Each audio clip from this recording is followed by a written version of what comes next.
함께 7월의 말씀 신명기서 28장 1절 말씀을 암송하시면서 하나님 앞에 예배자로 나아가시겠습니다. 네가 내 하나님 여호와의 말씀을 삼가 듣고 내가 오늘 네게 명령하는 그의 모든 명령을 지켜 행하면 네 하나님 여호와께서 너를 세계 모든 민족 위에 뛰어나게 하실 것이라. 아멘. 찬송가 42장 거룩한 주님께 예배를 드리세. 우리 가사의 고백처럼 신령과 진정으로 예배하며 찬양하시겠습니다.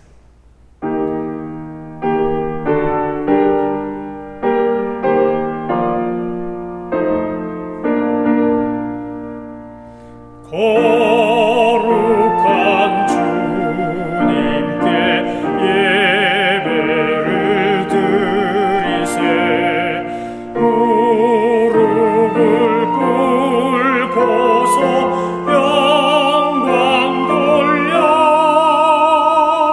금 같은 순종과 향기로운 겸손을 주님께 바쳐서 경배하세. 주 앞에 삼가서 겸손히 행하면 주 너를 언제나 돌보시리.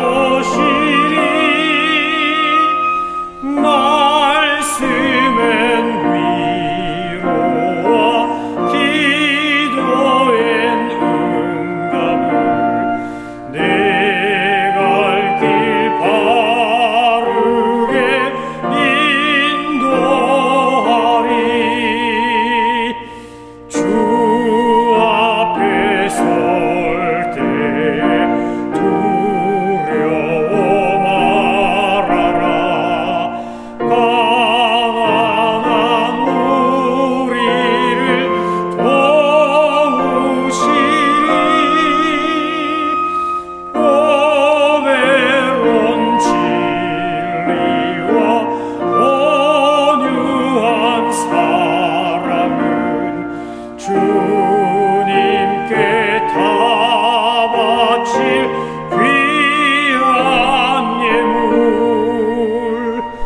떨면서 바치는 이 작은 예물도 주님은 귀하게 받으시리. 어두운 밤 지나고 새 아침 맞으리. 믿음과 소망을 늘 주시리. 아멘.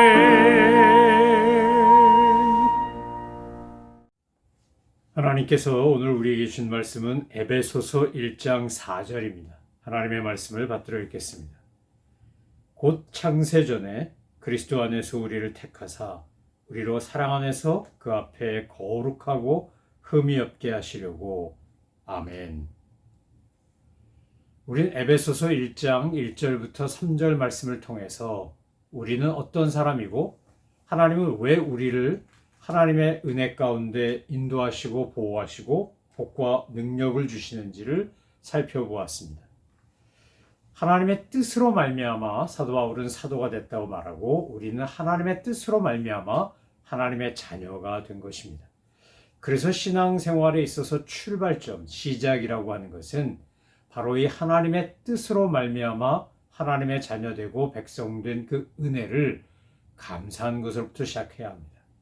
우리가 하나님의 뜻으로 말미암아, 그러니까 우연이나 또는 재수가 없어서 재수가 좋아서 어쩌다 보니까 이런 게 아니고 하나님의 섭리 가운데 하나님의 계획하심 가운데 우리는 하나님의 뜻으로 말미암아 주님의 백성이 됐고 자녀가 됐고 일꾼이 됐고 사도 바울은 그리스도의 사도가 되었다, 이렇게 고백하는 겁니다. 그래서 우리가 하나님의 뜻으로 말미암아 구원받고 하나님의 뜻으로 말미암아 선택받았기 때문에 오늘 4절에서 사도 바울은 이것을 다시 한번 강조해 이렇게 말하는 겁니다. 곧 창세전에 그리스도 안에서 우리를 택하사 우리로 사랑 안에서 그 앞에 거룩하고 흠이 없게 하시려고 하나님의 뜻으로 말미암아 구원받고 선택받고 자녀됐는데 이것이 언제부터 준비되고 계획된 것이냐면 창세 전부터 되었다는 겁니다. 여러분, 저와 여러분은 우리가 이 온 우주 만물이 만들어지기 전부터 하나님의 뜻 가운데 선택받은 사람이라는 사실을 잊으셔서 안 됩니다. 하나님의 이 놀라운 예정하심과 선택하심 때문에 오늘 우리가 그리스도인이 된 것입니다. 그러니까 우리가 뭘 노력을 해서 애를 써서 우리가 힘써서 무언가를 했기 때문에 예수님을 믿는 하나님의 백성이 되고 자녀가 된 것이 아니라 하나님의 뜻으로 말미암아 우리가 아직 죄인 되었을 때에 예수님이 십자가에서 죽으심으로 하나님께서 우리를 이미 용서하시고 우리를 자녀 삼아 주셨다는 겁니다. 그러니까 이 은혜를 알면, 이 사실을 깨달으면 그 3절에 나온 것처럼 찬송하지 않을 수가 없는 겁니다. 왜 신앙생활 하는데 찬송이 중요하고 찬양이 중요하냐? 은혜를 알고 하나님의 사랑을 알고 나면 하지 말라 그래도 찬송하지 않을 수가 없기 때문에 그렇습니다.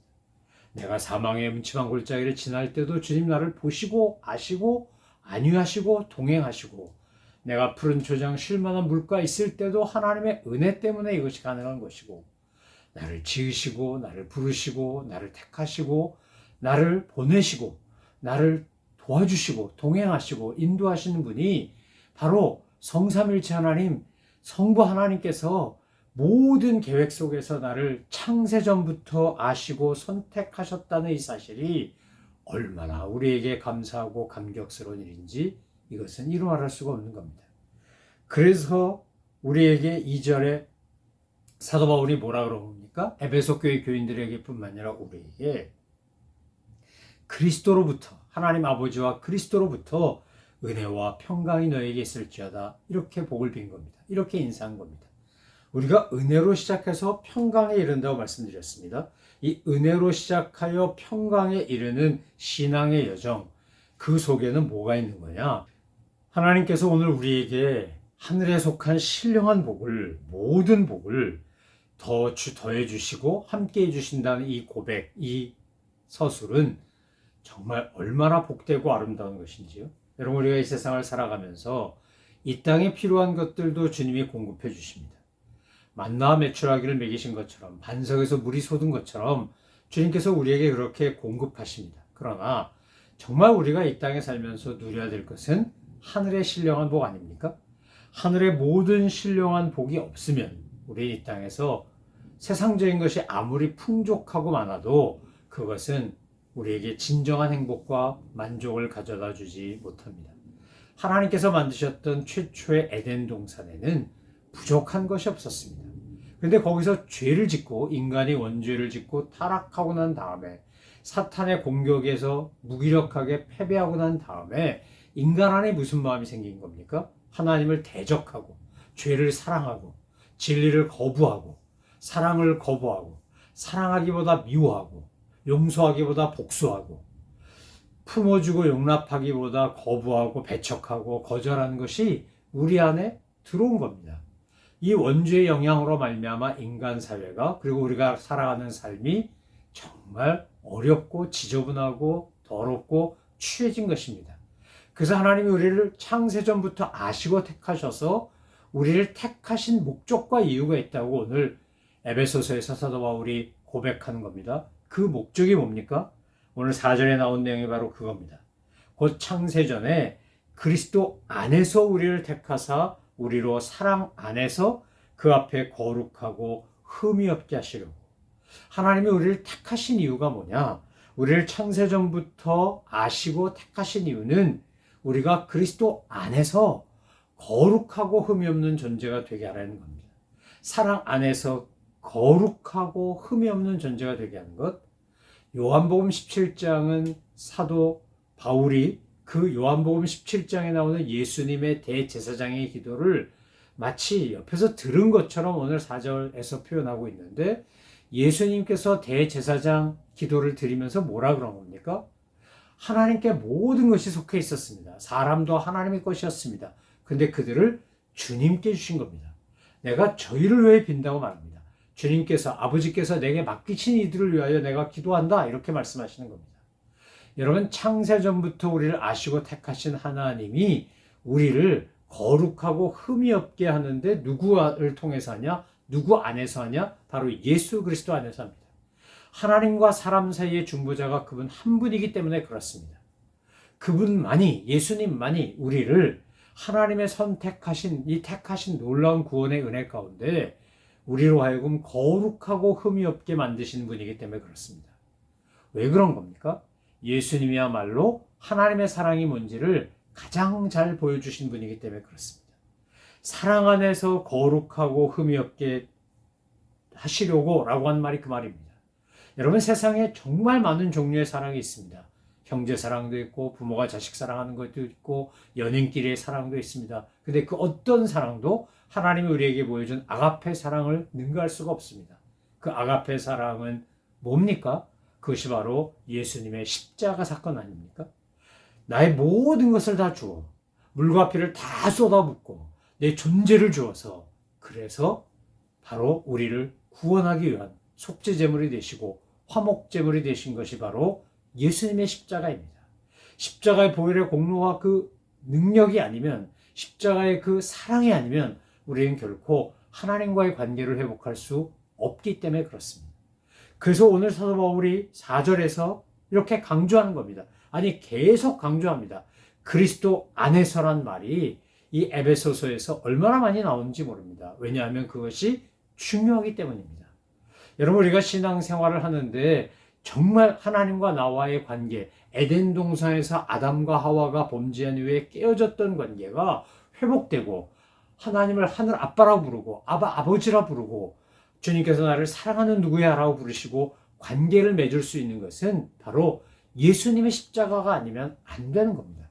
예수님의 십자가 사건의 의미와 가치가 무엇인지 이제 7절부터 12절에서 또 자세히 설명이 나오지만 4절부터 14절까지의 말씀 중에서 성부 하나님이 하신 것을 4절, 5절, 6절이 설명하고 7절부터 12절까지는 성자 하나님이 하신 것을 설명하고 그리고 13절과 14절은 성령 하나님이 하신 것을 설명합니다.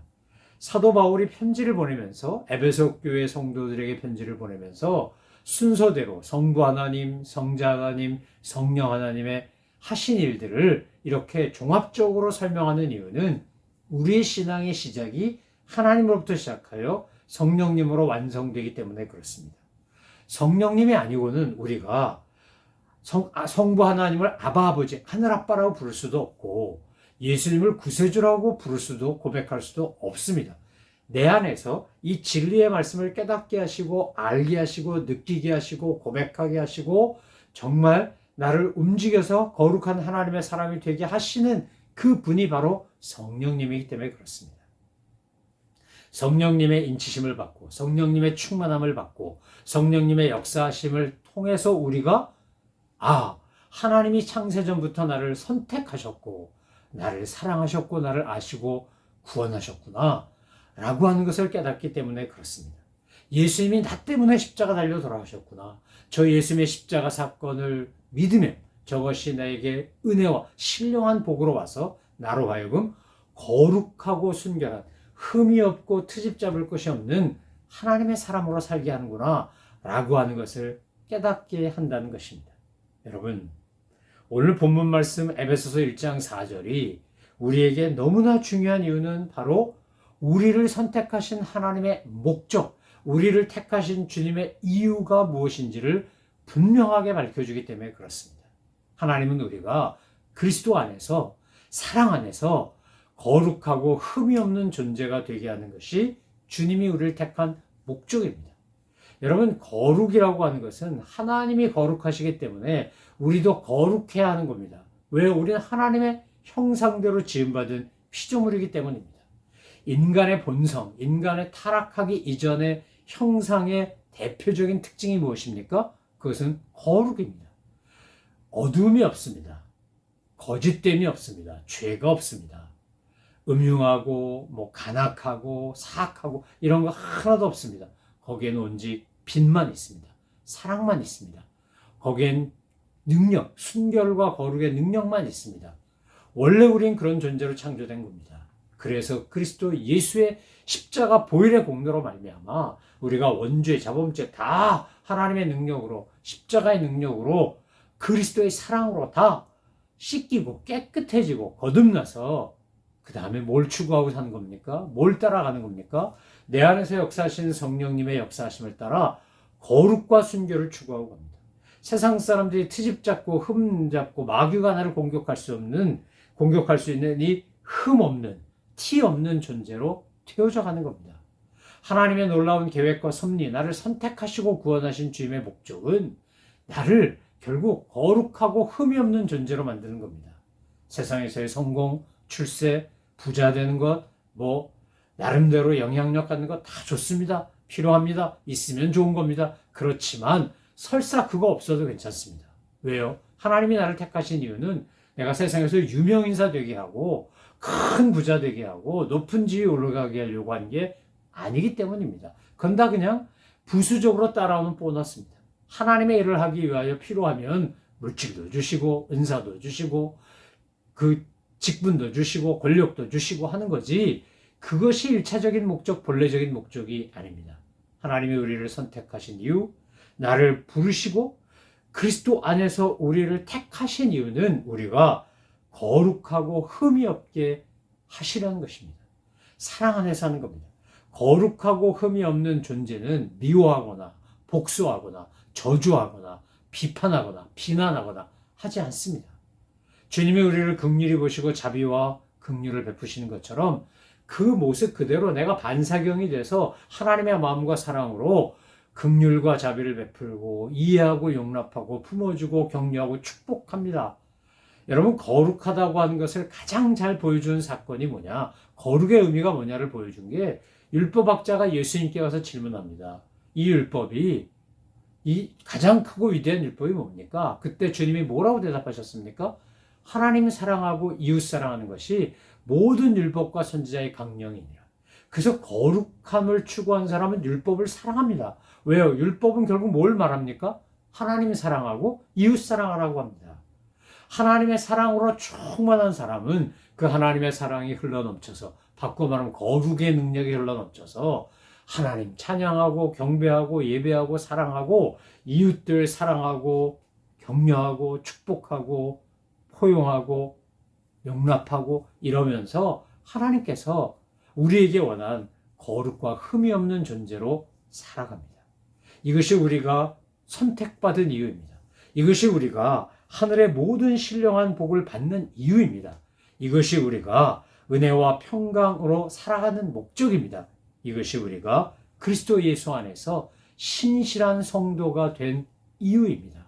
사랑하는 성도 여러분, 거룩과 흠이 없는 삶을, 거룩과 흠이 없는 신앙을, 거룩과 흠이 없는 인격을, 거룩과 흠이 없는 일상을 추구하시기 바랍니다. 주님 앞에 은혜를 구하며 도우심을 구하며, 하나님 저를 창세전부터 그리스도 안에서 택하신 목적이 이거 아닙니까? 제가 거룩하고 순결한 백성으로, 흠이 없고 티가 없는 주님의 자녀로 살아갈 수 있도록 주여 저를 도와주시고 함께해 주옵소서.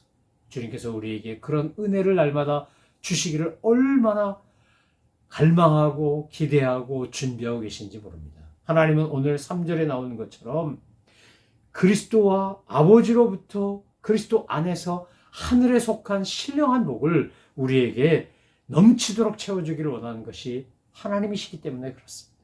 사랑하는 성도 여러분, 우리의 남은 날을 계수하며 거룩에 이르기를, 경건에 이르기를 힘쓰며 연습하십시다. 주님은 분명히 약속하셨습니다. 마음이 청결한 자는 복이 있다. 하나님을 볼 것이다 라고 했습니다. 청결한 사람만이 하나님을 봅니다. 복되도다 마음이 청결한 사람들이여 하나님을 본다. 주님 그렇게 말씀하시지 않았습니까? 여러분, 하나님 보고 싶지 않습니까? 하나님 천국 가기 전에 여기서도 보고 경험하고 싶지 않습니까? 그렇다면 거룩과 흠이 없는 존재로, 그런 성도로, 그런 신실한 자로, 그런 그리스도 안에 있는 그리스도인으로 살아가기를 갈망하고 추구하고 주님을 따라가고 닮아가시는 저와 여러분 되시기를 소망하며 축원합니다. 기도하겠습니다.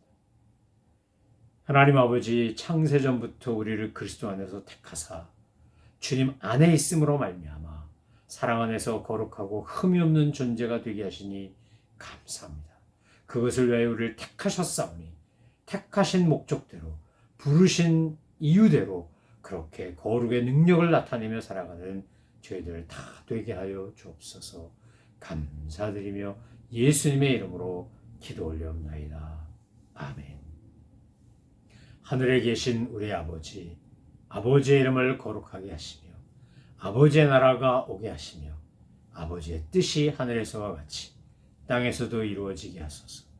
오늘 우리에게 일용할 양식을 주시고 우리가 우리에게 잘못한 사람을 용서해 준 것 같이 우리 죄를 용서하여 주시고 우리를 시험에 빠지지 않게 하시고 악에서 구하소서.